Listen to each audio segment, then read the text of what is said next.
Olá, a paz do Senhor Jesus para todos. Eu sou o Francisco Isidório e quero trazer uma palavra de reflexão ao coração de cada um de vocês. Hoje eu quero deixar para a meditação de todos um texto na palavra de Deus que se encontra em Lucas, capítulo de número 17, verso de número 26 ao 37, que assim nos diz: E como aconteceu nos dias de Noé, assim será também nos dias do Filho do Homem. Comiam, bebiam, casavam e davam-se em casamento, até ao dia em que Noé entrou na arca. E veio o dilúvio e consumiu a todos.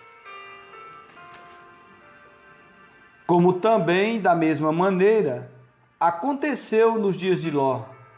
Comiam, bebiam, compravam, vendiam, plantavam e edificavam. Mas, no dia em que Ló saiu de Sodoma, choveu do céu fogo e enxofre, consumindo a todos. Assim será no dia em que o Filho do Homem se há de manifestar. Naquele dia, quem estiver no telhado, tendo seus utensílios em casa, não desça a tomá-los. E da mesma sorte, o que estiver no campo, não volte para trás. Lembrai-vos da mulher de Ló. Qualquer que procurar salvar a sua vida, perdê-la-á, e qualquer que a perder, salvá-la-á. Digo-vos que naquela noite estarão dois numa cama, um será tomado e o outro será deixado. Duas estarão juntas, moendo, uma será tomada e outra será deixada. Dois estarão no campo, um será tomado e outro será deixado. E respondendo, disseram-lhe: Onde, Senhor? E ele lhes disse: Onde estiver o corpo, aí se ajuntarão as águias. Bom, meus irmãos, é até aqui a minha leitura bíblica de hoje.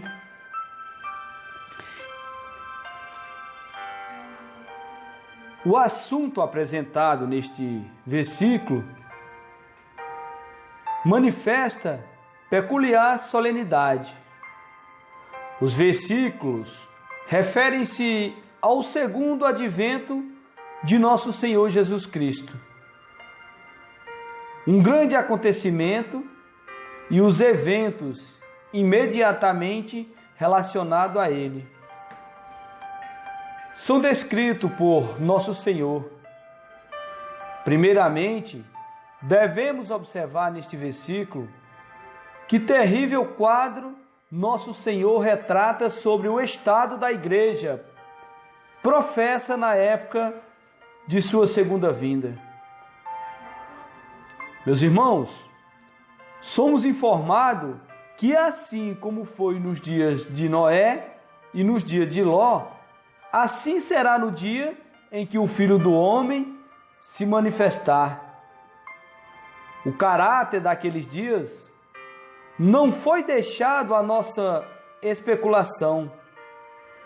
Somos ensinados com clareza que em ambas as épocas os homens estavam completamente absolvidos em comer, beber, casar-se, comprar, vender, plantar e edificar, e não se importaram com mais nada. Por fim, veio o dilúvio nos dias de Noé e destruiu a todos, exceto os que estavam na arca. O fogo caiu do céu nos dias de Ló e consumiu a todos, exceto Ló, sua esposa e filhas. E nosso Senhor declarou com muita clareza que coisas semelhantes a essas aconteceriam quando ele vier novamente no fim do mundo. quando andarem dizendo paz e segurança, eis que lhe sobrevirá repentina destruição. E isso também nós podemos perceber em 1 Tessalonicenses capítulo 5, verso 3. É difícil imaginarmos uma passagem das Escrituras que aniquila de modo mais completo as ideias comuns que prevalecem entre os homens em referência à segunda vinda de Cristo. O mundo não será convertido quando o Senhor Jesus vier novamente. A terra não se encherá do conhecimento da glória do Senhor. O reino de paz não será estabelecido e o milênio não será iniciado antes da volta de Cristo. Esses gloriosos acontecimentos se realizarão somente depois do segundo advento. Se as palavras realmente possuem significado, estes versículos nos mostram que no dia da manifestação de Cristo, a terra estará repleta de impiedade e mundanismo. Serão muitos os incrédulos e os não convertidos, os crentes e piedosos, assim como na época de Noé e nos dias de Ló, serão pouquíssimos, meus irmãos. Tenhamos cuidados conosco mesmo e acautelemo-nos do espírito do mundo. Não podemos agir como as outras pessoas que vivem a comprar, vender, plantar, edificar, comer, beber e dar-se em casamento, como se tivéssemos nascido apenas para isso. Dedicação exclusiva a essas coisas nos arruinará tão completamente quanto o pecado notório. Devemos nos retirar do mundo e ser separados. Temos de, com ousadia, ser peculiares, assim como Ló, precisamos escapar. Assim como Noé, temos de correr para a arca. Essa é a nossa única segurança. Somente então estaremos seguros no dia da ira do Senhor e evitaremos a destruição quando o Filho do Homem se manifestar. Em segundo, devemos observar neste versículo o aviso solene de nosso Senhor contra uma falsa confissão de segui-lo. Em imediata conexão com a descrição de seu segundo advento, ele nos disse: lembrai-vos da mulher de Ló. A mulher de Ló avançou bastante em sua confissão de ser crente. Era a esposa de um homem justo. Por meio de Ló, ela estava ligada a Abraão, o pai dos fiéis. Juntamente com seu esposo, ela fugiu de Sodoma no dia em que ele escapou da destruição por obedecer à ordem divina. No entanto, a mulher de Ló não era realmente como o seu marido. Deixara seu coração em Sodoma. Voluntariamente desobedeceu à única exortação que o anjo colocara sobre ela. Olhou para trás em direção àquela cidade e foi imediatamente morta. Foi transformada em uma estátua de sal e pereceu em seus pecados. Nosso Senhor disse: lembrai-vos da mulher de Ló. A mulher de Ló foi deixada como um sinal e uma advertência para todos aqueles que professam ser crentes. Devemos temer que muitos serão encontrados na mesma situação da mulher de Ló, no dia da segunda vinda de Cristo. Existem muitos crentes professos em nossa época, que avançam bastante em sua religiosidade, conformam-se aos padrões externos de pais e amigos crentes, falam a linguagem do povo de Deus, obedecem às ordenanças do cristianismo, mas durante todo esse tempo, suas almas não estão em retidão diante de Deus. O mundo está em seus corações e estes no mundo.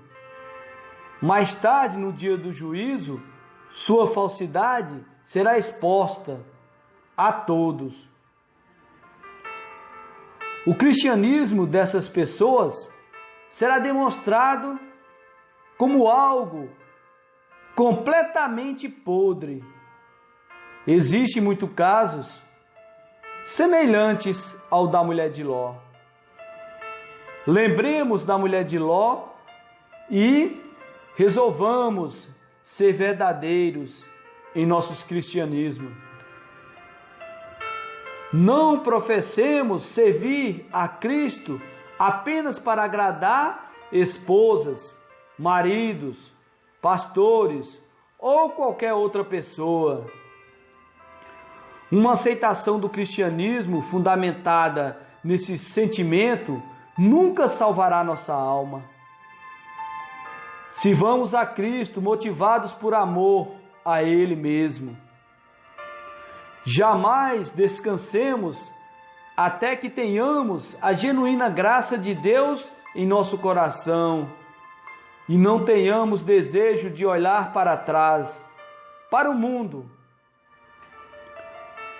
Por último, devemos observar neste versículo que terrível separação ocorrerá entre aqueles que confessam pertencer à Igreja de Cristo, quando Ele vier. Nosso Senhor descreveu essa separação por meio de uma figura notável. Ele disse: naquela noite, 2 estarão numa cama, um será tomado e deixado o outro. Duas mulheres estarão juntas, moendo. Uma será tomada e deixada a outra. Existe aqui um significado simples e claro. O dia do segundo advento de Cristo será o dia em que bons e maus, convertidos e não convertidos, serão divididos em 2 grupos distintos. A igreja visível não mais será um corpo repleto de misturas. O trigo e o joio nunca mais crescerão lado a lado. Os peixes bons e os ruins serão finalmente separados em 2 grupos. Os anjos sairão e reunirão os justos, a fim de que sejam recompensados e deixados para trás os ímpios, para que sejam punidos. Convertido ou não convertido, será o único critério do julgamento. Não importará se trabalharam, dormiram ou viveram juntos por muitos anos. No final, Deus julgará de acordo com sua fé.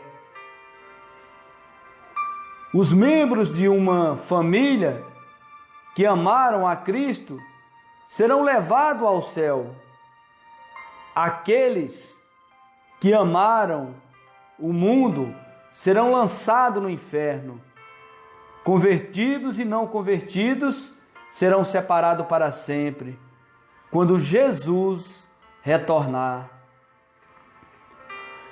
Guardemos essas verdades em nosso coração, meus irmãos. Se amamos nossos parentes e amigos, temos obrigação especial de pensar sobre eles.